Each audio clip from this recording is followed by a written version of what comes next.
What's up? It is Joe, and I am back. And as you can see, I am still in the hospital based off this lovely backdrop. But either way, things might be changing on that front here soon. I'll give you guys an update here later this week about the hospital situation. But for now, I've wanted to talk about this new show I've been kind of kicking around the possibility of doing. If you clicked on this video, first of all, thank you so much for joining. I know I normally talk about specific K-State things or things specific to the university for that matter. Today's video is going to be a little bit different, and while not every episode will feature something about K-State, this one will, so it'll give you an idea of what to expect going forward.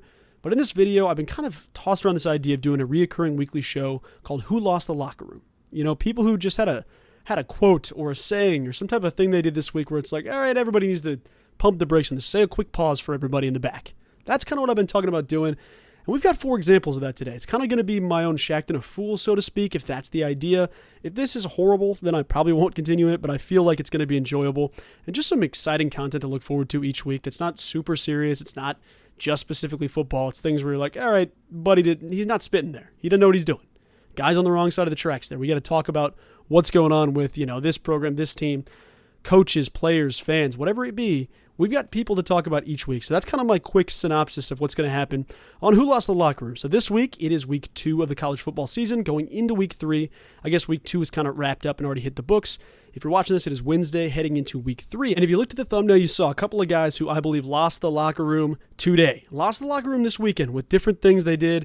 And we got to start with the main man. The guy, the number one in the thumbnail here, Eli Drinkwitz, Missouri's head coach, did some stupid stuff this week. Absolutely stupid. And I know that he's not a stranger to the media or to PR where he says these things that just come to his dome and he rolls with it. That's kind of what I get from Eli Drinkwitz.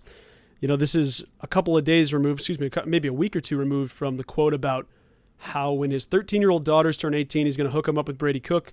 I'm taking this out of context. There's more context there, but it doesn't get much better with context either way. Eli Drinkwitz has some stupid things to say. That's the gist of what I'm going to say. This week, he's playing the Kansas State Wildcats, the 15th ranked Kansas State Wildcats. Chris Kleiman, Colin Klein, a bunch of the dudes over there, Will Howard. He had some interesting comments when talking about Kansas State's team this week, saying, you know what, they've got a great program over there. They do things right. And the second he was prompted to talk about Colin Klein, talking about K-State's offense, I'll play the clip here so you get an idea of what I'm saying right after I finish this. When referring to Colin Klein, the man of the hour, one of the greatest players of all time in Big 12 history, and K-State history for that matter, he kind of does this thing where he backpedals. He muffs the pun a little bit and says, you know what, I think they call him CK over there, that offensive coordinator. And I can't tell if he's just trying to be funny or what he's going for here, trying to dig at K-State a little bit. But it came off so stupid. I mean, it did not sound good. He basically goes, Kansas State's offense really good. Chris Kleiman's got some things going on over there. And that offensive coordinator, I think he calls him CK. My immediate brain is like, what are you doing? Why would you give a top 15 team in the country bulletin board material headed to your house? Come on, dude. What are you doing? Hit your head out of the gutter. So here's the clip. I'll play it for you here now to get a feel for what it is. In case you've missed it, I'm sure you've seen it. Here is Eli Drinkwitz. Big-time results at Kansas State. I think his offensive coordinator, I think he calls him CK, does a tremendous job. I think they keep defense. I mean, what are you doing? Absolutely, what are you doing? And I know that the Missouri fan in here, if you're a Mizzou fan watching here, I'm not here to dunk on you, but your coach set himself up here. That's what I'm going to go with. I know that Eli Drinkwitz knows who Colin Klein is. Everybody knows who Colin Klein is. Everybody in college football knows who the guy is, especially someone with Big 12 ties, like anyone at the head of a Missouri program. I know Drinkwitz wasn't there when the team left in 2012, but this is the case. You know who Colin Klein is. You watched him put up 40 touchdowns before Missouri leaves in 2012 to go to the SEC. It's a Heisman finalist in 2012, maybe 2011, I forget off the top of my head. And he's also the same offensive coordinator that put up 40 points on your head in Manhattan a year ago. September 10th, 2022, 40-12. K-State thwomps you. Yes, thwomps, that's the word I'm going to use. Destroys Missouri in Manhattan. And then all the coaching staff has the audacity to say the weather affected the game plan. Eli Drinkwitz, you lost the room with this one, buddy. You lost the locker room with this one. Got to just batten that up. That's one where you keep to yourself. Just say Colin Klein. Even if you say, yeah, and CK over there does a good job. Don't hit the, CK. That's how you lose the locker room. And I tell you what, you are our first example of it this season. Eli Drinkwitz, I feel like he's going to be a recurring character on this show. Welcome. You lost the locker room in week 2, bud. Moving on. Next guy up. This one's a little bit more funny. Less serious, just a little bit more funny. Cade McNamara. Guy from Iowa, quarterback, transfer from Michigan, had a really funny quote, and I could be wrong about what the backdrop is behind this, talking about the difference between either the team he faced during the Cyhawk game, Iowa State, or I forget who they're playing off the top of my head. It's some kind of out-of-conference scrub team. I apologize if that's your team. It's on me. It's because I'm stupid. That's why I don't know the name right now. Talking about them, and had some interesting comments and maybe phrased it the worst way possible when describing their defense. Here's the clip. Level of communication up front and with me, the backs, and really everyone just being on the same page, because we know these guys are going to come a lot. I mean, there's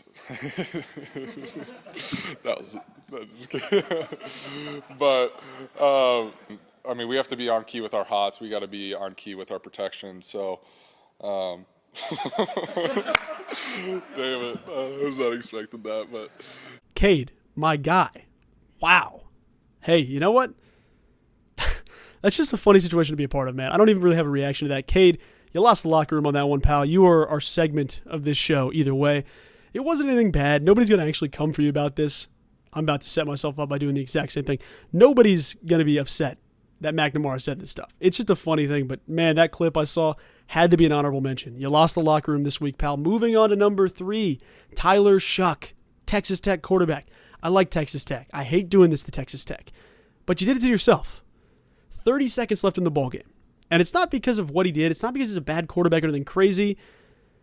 But he made maybe one of the worst beats of all time in sports betting history. It was horrible to watch. I didn't take him, so I don't feel the same burning pain that I did. If you did, please leave me a comment so I can not necessarily laugh at your pain, but just express my apologies and my hope for future good bets for you. Let me know if you bet on Texas Tech, because I believe the line was set at plus 6.5 to give you guys an idea of this. Take it on Oregon. Oregon's a good school. They ducked 800 push-ups the week before after scoring 81 points, whatever the case was. Waddles or Puddles, whatever the Duck's name is, not important for the sake of this video. I think it's Puddles, but not important in this case. Tyler Shough leading the game-winning drive, 31-30. Oregon's got the lead. You got 30 seconds. You're at the 50-yard line. Things are looking good. Just getting to field goal range, you're there. Tyler Shough passes up the quick read on 2nd and 5. Yes, the guy will be tackled in the middle of the field. Yes, it'll run off some clock. You've got a timeout. Take your first down and move. Tyler Shough decides he's going to scramble out to the left, do his thing, kind of wait for a play to develop, which granted, can't make fun of him for that part. He's trying to win his team a game. Gets hit by a player from Oregon, throws it 2.5 yards to an Oregon defender. Linebacker picks the ball off, cribs it to put Oregon up 37-30 for an all-time bad beat with 30-something seconds left, 20-something seconds left. Oregon obviously goes and kicks the extra point, up 8 points. Texas Tech loses game 2. That's fine. If Tyler Shough just holds onto the ball, I know, or even toss it anywhere else on the field, I'm not judging him. I can't say that anybody else in the Big 12 makes that play, but that was an all-time bad beat. My guy, Tyler, you lost the locker room on that one, pal. I'm sorry. Has nothing to do with you as a quarterback. Just this week, that was a funny thing to talk about. And the final one, less funny to say the least, but it had to be mentioned either way. In case you missed it, Alabama and Texas played a football game. Just in case you missed it. I'm sure you didn't, but just in case you did. Alabama, the historic program in college football, Nick Saban and the boys, taking on Texas in Tuscaloosa. Massive game. Quinn Ewers, everybody showing up in complete intense fashion, ready to go. Steve Sarkisian's bunch takes down Nick Saban. They slay the beast. He's one of, I think, 5 assistants to beat Saban. He's like 26-5 now after the loss with Sark in Texas. And the thing that I'm talking about here, Alabama fans, you lost the locker room with this one. If you haven't seen the video, I'm not even going to play it because there are so many different slurs, so many bad things said about the Texas football team. Alabama fans, I know you're not used to losing, but this is not how you conduct yourself. You cannot conduct yourself this way. And I know what you're thinking, Joe, it's not all of us. It's just, 8 drunk frat guys in the first row. Okay, I get it, but those dudes lost the locker room for this one, and that's going to reflect your university. If you didn't see it, Texas players dancing and hanging out, and they're getting yelled at saying, go back to the projects, and then putting in different, derogatory terms for a bunch of different things going on. And it was basically just slur, slur, slur. All of Alabama's fans were just slamming Texas. The receivers, the DBs, I can't tell which players it was. I didn't watch the video that close. Outside of just the language, Alabama, that's got to get better. I know you're not used to losing. If you lose again going forward, batten down the hatches, tighten up the ship. This cannot happen again. That was a bad look, and you lost the locker room with that one. To conclude the episode 1 here, even though it's week 2, That has been You Lost the Locker Room. Who lost the locker room this week? Those are our 4 candidates. I hope you guys enjoyed it either way. I think I'm going to start posting these videos on Wednesdays, and I know some weeks will be a little bit more active than others. I thought about mentioning the Matt Rule, Deion Sanders stuff, but there's a lot of drama behind that I just wanted to stay away from that. These are our 4 examples. These are the guys that lost the locker room this week. Let me know what you think of the series. If you're interested, go ahead and drop a like, comment, whatever you want to do. I appreciate it. Hope you guys are doing well, and I'll talk to you guys soon. Go Cats, because our audio always cuts out in the end. I'll say it one more time. Go Cats.